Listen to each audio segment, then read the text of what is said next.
Hey everybody, welcome to my channel. If you're a subscriber, I want to thank you.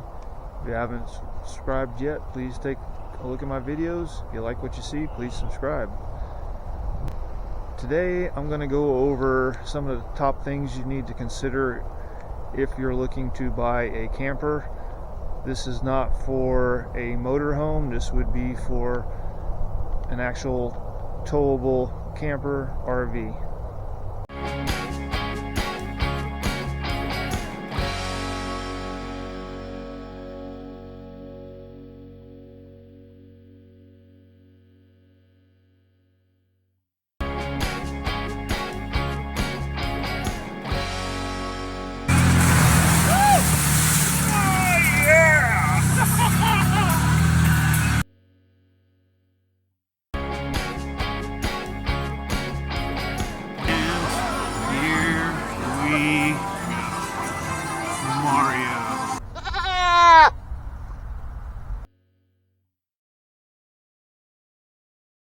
One of the first things you'll have is your power, and they will either be 30 amp or 50 amp. The larger campers will usually be 50 amp. Some of them will actually have 2 AC units. The 30 amps are quite common for the smaller campers and 1 AC unit. This camper is a 50 amp. And it connects to here. It is a 4-prong connector. And as I previously mentioned, you can get campers that have 1 or 2 AC units. Usually the larger ones, especially your fifth wheels, they're going to have 2 AC units on them. This camper is 33 feet long. It does have 1 AC unit, but it does run 50 amp. It does plenty to cool the entire camper. Another thing to consider would be the camper stabilization. This one has electric stabilizers. That's for the front. And there's also ones in the rear that they sit up much higher. You may get a camper that has manual ones and they just look like scissor jacks. I'll have one on each corner. They are for stabilizing only. They do not help level the camper. You don't want to do that. You will end up bending the arms on the stabilizers, and they are expensive to replace. Same thing with the scissor jack types. They're just for stabilizing to keep the camper from rocking back and forth or bouncing around when people are in there. And that's just another option to look at. Alright, and another thing to look at would be your tongue jack. They can be electric or manual. Most of your heavy campers nowadays, they are going to have the electric tongue jacks on there. I did have a camper that was almost 30 feet long, and it did have a manual tongue jack on it. You'll have your up and down. This is for light. If you have a camper with a manual and you decide to put an electric tongue jack on there, just make sure it is weighted for the rate of your camper. I do not recommend getting rid of the manual tongue jack, and I will tell you why. On my last camper, it had a manual tongue jack, as I mentioned. I put an electric tongue jack on it. We went to Ohio to Cedar Point and at their campground, and it locked up. It would not move. There is a spot on the top where you can manually crank on it, and it comes with the little hand crank. Mine would not do that. It was completely locked up, and to this day I still can't get it to move. I've tried taking it apart, but that's a story for another day. But anyway, because I did not bring the original tongue jack or keep it with me, I had to find a place that sold tongue jacks and one that would hopefully lift it up. And I needed my floor jack to lift up on the tongue to get everything everything in there. It was a nightmare. So I would definitely keep the original tongue jack, maybe keep it in the camper somewhere in a storage area. But that is one thing to consider. They are handy. It's much nicer to have the electric do the work for you. Next would be batteries and solar.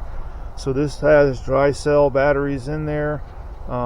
It does have a solar panel on the roof that can kind of keep the batteries charged. Don't expect to run a whole lot of stuff off of it for very long. It doesn't do that.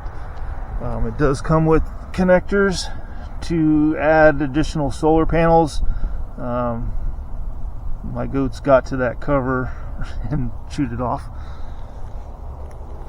If you're into boondocking, a lot of people will use solar, but they want to change to lithium batteries. There's a whole process involved in that.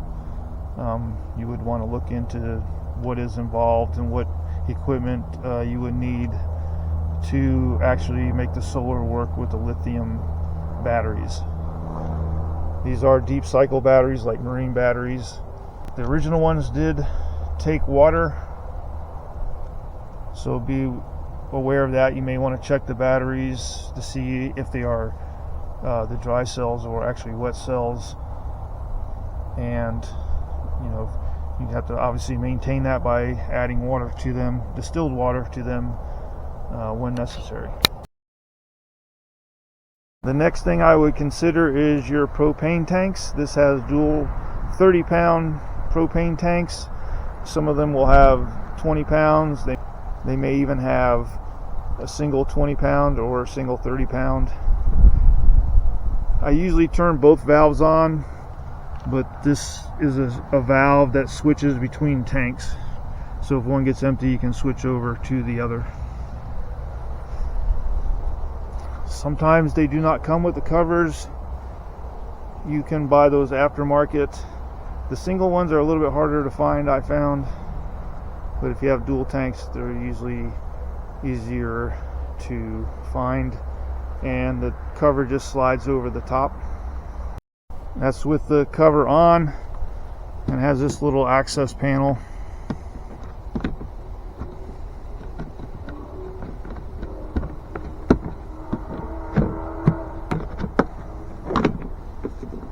That way you don't have to take the whole cover off. You can just open up the panel and access the valves, and also the valve down here to change from tank to tank. The other thing you want to look at is when it comes to the tongue, you definitely want to look at your tongue weight. And on this camper, it's around 910 pounds. The vehicle I currently have can do that without any issues. If you're close to that weight or a little bit over, or you have like a smaller vehicle, I would definitely recommend getting a weight distribution hitch. These are the arms of where it actually will attach to. The dealer can install those. They're going to obviously charge you more for that. But again, if you have like a lighter duty vehicle and you're towing a camper, I would definitely recommend getting weight distribution / anti-sway bars, and that system's set up on your camper and truck or SUV. And also, if the camper happens to be a single axle, not a tandem axle, they'll definitely be more likely to have sway on them when traveling down the highway, especially if it's windy. Another thing to look at is the slides. If it does have slides, how many slides, how big the slides are. This is the slide for like the dining area. It is a 4-foot slide. It's about 4 foot wide. And just to give you an idea, we walk down here. This is the slide out of the bedroom. And you can see the difference. So you definitely want to make sure however big of a slide you have, wherever you're going, you will have enough clearance for that slide to clear. And they could be on this side, or they may be on the other side, or on both sides. So if you have slides on both sides of the camper, it's going to make it that much wider when you're parking at a campsite or RV place. You just want to be aware of that. The other thing you have is awnings. So this camper has 2 separate awnings. Sometimes there will just be one large one. This one just happens to have 2. If it is windy out or really bad weather, you really want the awnings out, because they will catch wind and it can tear them or actually break them. So you have to be careful of that. And again, clearance of wherever you're at or wherever you're parking at, if you'll have clearance to actually extend the awnings out. There's another option you can get. I don't have it on this camper. It's a good idea, but they make like awnings, little attachments that will cover the slide, so if it's raining or dirt leaves that fall down, they actually don't get caught on the top of the slide. They actually get caught on the little awning. They're kind of expensive, but it can be worth it if you got the money. And another thing to look at would be storage space, where it has storage. If you're doing a lot of boondocking and things, you may want to have, a lot of stuff you want to bring with you. Or even when you're traveling, you don't want to put everything in your vehicle. You can put stuff in the camper. You just have to remember the camper also has its maximum weight it can carry. I don't know of anybody that would actually come across that.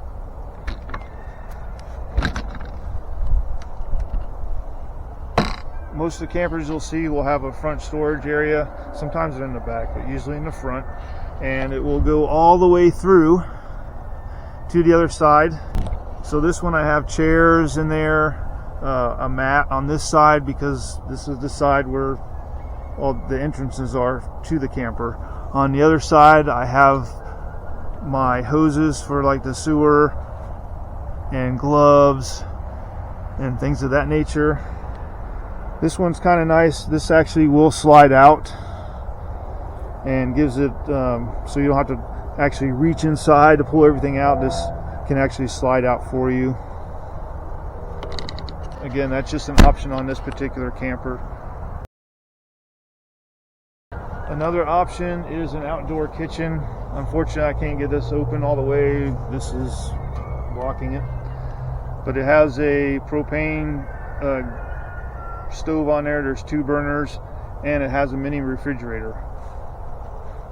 With that, on the mini refrigerator, if you have your RV parked, your camper parked, and there's no power hooked up to it, make sure that gets turned off. It will drain the battery. The other thing is, obviously, you want to make sure you clean it out before you reuse it. If it sits after it's been cold, sometimes you'll get mildew in there. This particular camper has some GFCI outlets. Also has something for TV.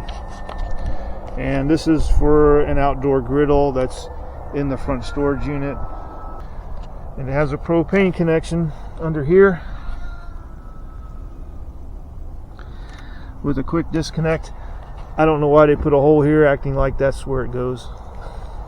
Some campers will come with a hitch, and you can get a basket or a bike rack or whatever to put in there. I have an actual basket one so I can carry my generator. You cannot tow other trailers or vehicles with this. It has a very minimal amount of weight that it can actually hold. So one thing I've noticed with mine, because of the spare tire, the way it sits off of the bumper, I'm at the very last pinhole where the basket will slide in, and it's actually bent the bar with the weight of my generator, which only weighs like 100 pounds. But it is a nice feature to have. Again, it is something you can look into or look at options for the camper you're considering to purchase. Along with the outdoor kitchen, this has an outdoor shower. It has a little shower head that screws on here, and you have your hot and cold water. They may not be located here. Sometimes they're on the side of the camper, but it is kind of a nice feature to have, especially if you're near a beach or somewhere where there's sand or a lot of dirt and you don't want yourself or kids tracking that to inside the camper. And the next on the list is going to be the steps. So these steps actually fold into the camper by opening the door.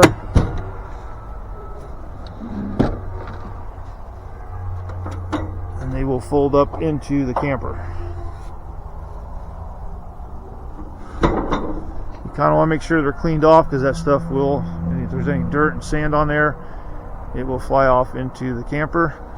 It also gets dirt underneath there. I'm not too much of a fan of these. I prefer the steps that actually fold out here, so that is something to consider. The reason being, again, you want to make sure you have space. So if you're kind of close to something, if you're kind of close to something and you try to fold these out,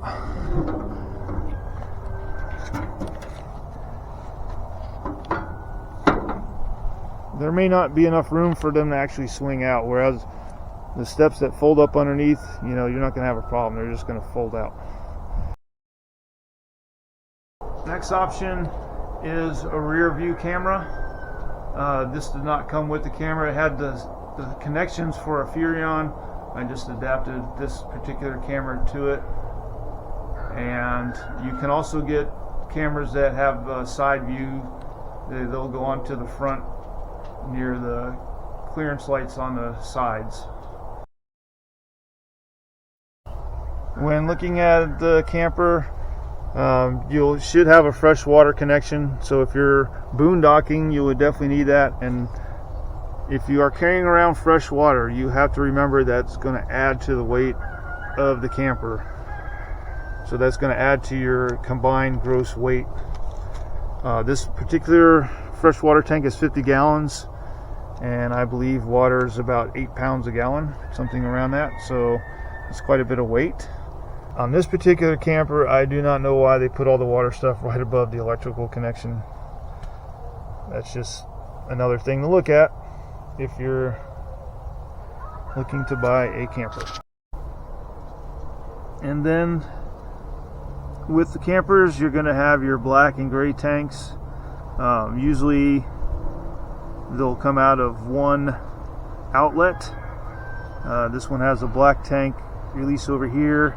The gray tank one is up there. You can see the pipe coming down to it. On this camper, however, it has a second gray tank that mainly comes from stuff from the kitchen. So it usually doesn't get full too often. But again, if you're boondocking and things of that nature, you would want to see how many gallons you actually have. Your gray water, if you're taking showers, they will fill up really quickly. Your black tank, which is for your toilet, that's not going to be too much of a problem. They're usually at least 30 gallons. I believe this one is like 45 or 50. So that would last quite a while. But you do have to consider dumping it. If the campsite comes with a sewer connection, that's not a problem.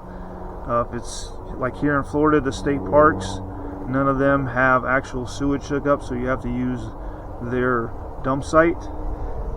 They're usually clean, but sometimes depending on when you're checking out or what day it is, if it's a holiday or something, you can bet there's going to be a long line of people waiting to dump out their tanks. And it's not the super fast process. You want to make sure you get everything out For me, luckily I have a septic tank, so if I run into that issue, I can come home and use my septic tank.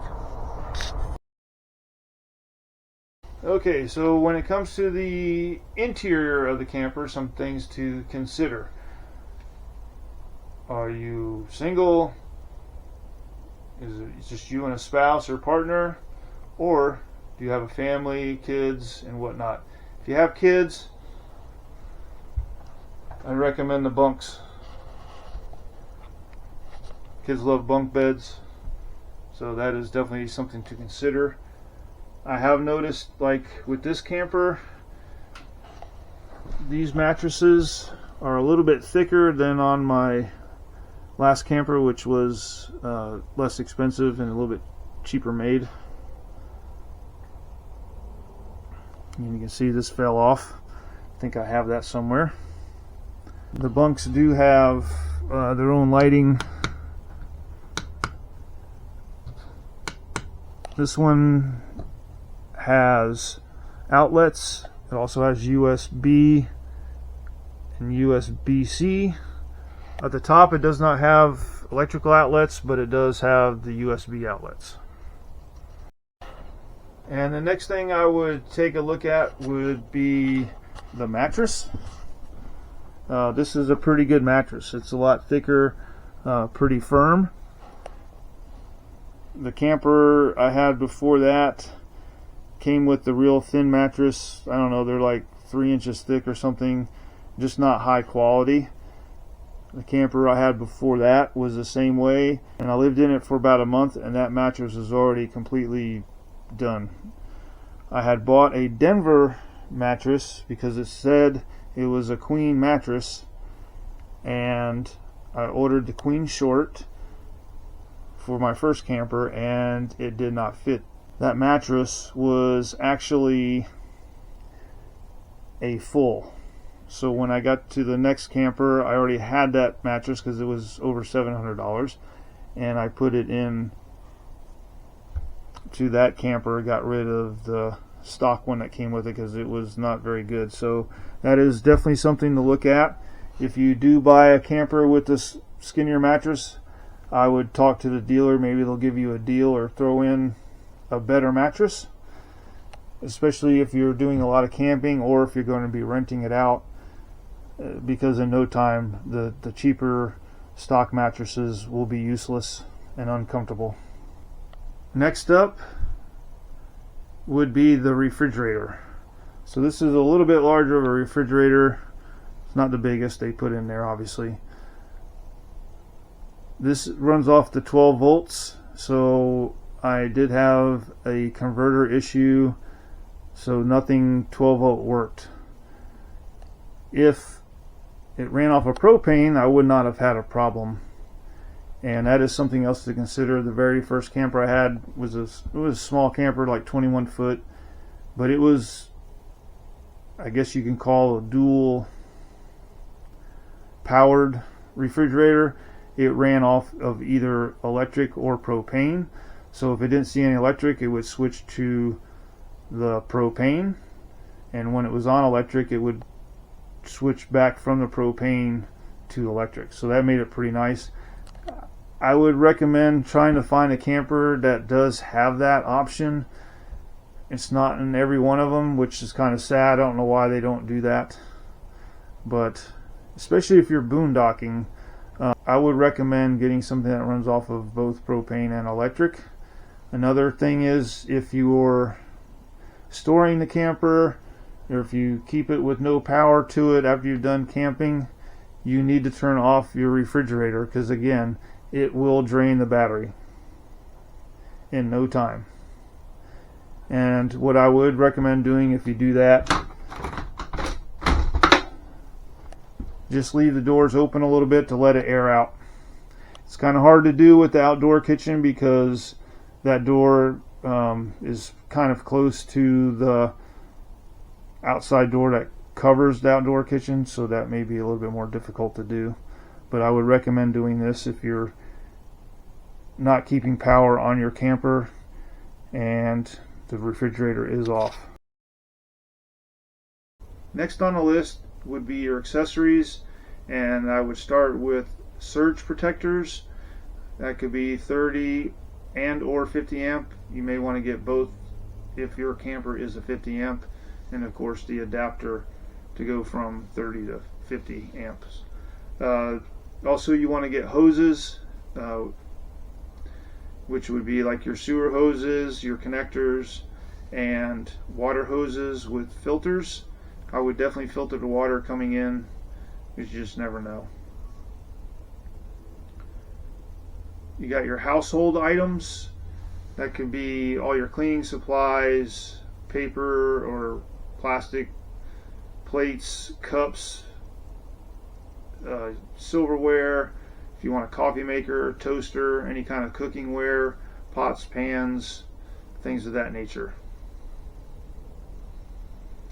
And then also you have your linens, both for your bed linens and for the bathroom, towels, washcloths, whatever you may need there, soaps, shampoos. I would recommend a generator. You would want to probably get what is compatible for your camper.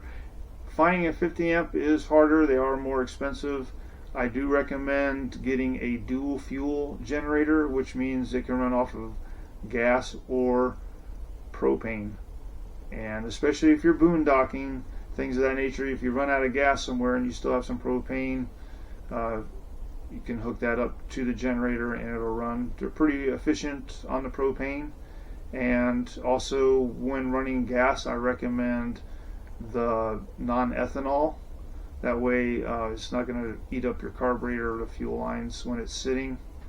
When it comes to the generator, I would recommend something that runs quietly. Most of the smaller ones will run quietly, and you can get them up to, over 5,000 watts, and they'll be quiet. I have a WEN 4500 dual fuel generator, and it is super quiet, and it runs great. It's super efficient. So again, that's something I would recommend. And if you're in a campground, places that don't have electricity, you don't want a noisy generator keeping people up, and they may come tell you to turn it off. So that is a possibility, something to consider. And if you're out boondocking somewhere, you don't want a generator running all night keeping you awake. Last but not least, if you buy a camper, RV, even a motorhome, I would recommend, especially if it's being financed, to get a service contract. Something that will help cover costs in need of repairs. I've had to have a few to this one already, and the service contract was very helpful in covering those expenses. I've already had to replace the air conditioner. This camper is not even 2 years old. It's had an inverter issue. It's had a converter issue. With a service contract, that is something I would highly recommend to do. Again, RV repairs are not cheap, and the way they're built these days, you're going to run into problems. It's something I would, again, just recommend doing.